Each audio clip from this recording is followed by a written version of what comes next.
Құрметті қазақстандықтар, құрметті отандас бауырлар, мен 2020 жылы 10 желтоқсан күні Оңтүстік Корея елінің президенті Мун Же Ин мырзаға ашық үндеу жасаған болатынмын.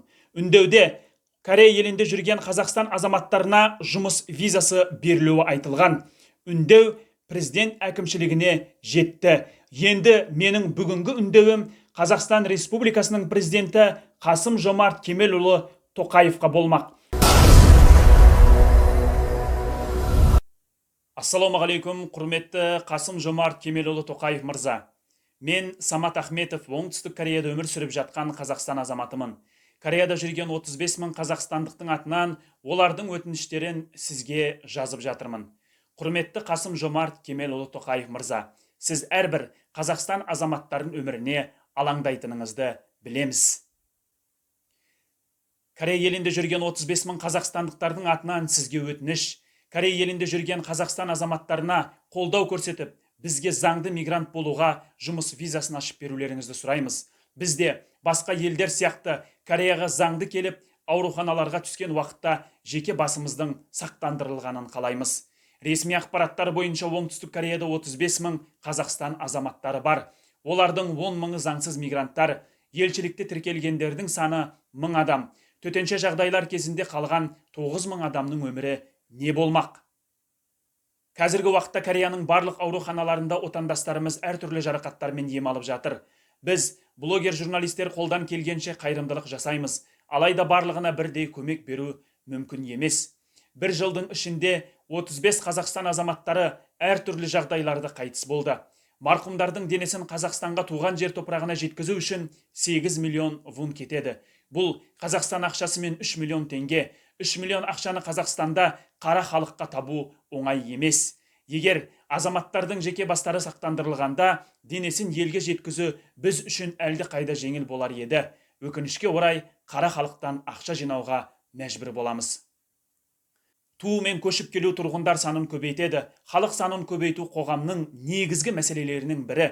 Жұмыс визасын алу үшін бір жылдың ішінде 60-тан астам қазақстандық қыз келіншектер Корея азаматтарына тұрмысқа шыққан болса, кәріс жерінде дүние есігін ашқан сәбилердің саны 200-ден асты. Соңғы санақ нәтижесі Кореяда Қазақстан азаматтарының саны өскенін көрсетті. Коронавирусқа байланысты 2020 жылы Қазақстан және Корея үшін ауыр жыл болды. Ал Кореяда жүрген отандастарымыз коронавирус індеті өршіп тұрған уақытта Қазақстанға көмек ретінде бір жылда 250 мың доллар ақша аударған. Иә, бұл заңсыз мигранттардың жіберген ақшалары. Егер жұмыс визасы берілетін болса, бұл көрсеткіш 2 есеге артпақ. Коронавирус басталғалы Кореяда жүрген шетел азаматтары өз елдеріне қайтып кеткен болатын. Солардың ішінде отандастарымыз да бар.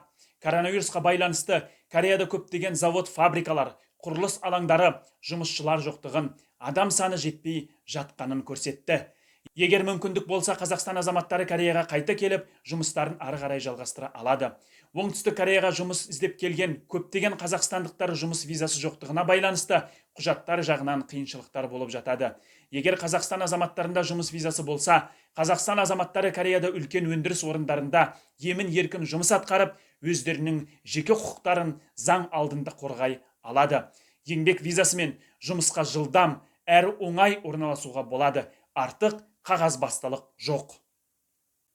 Біз Кореяда қазақстандықтар осы жерде алған, көрген, үйренгендерімізді Қазақстанға барып, үлкен кореялық компаниялармен бірлесе жұмыс жасауға дайындалып жүрміз.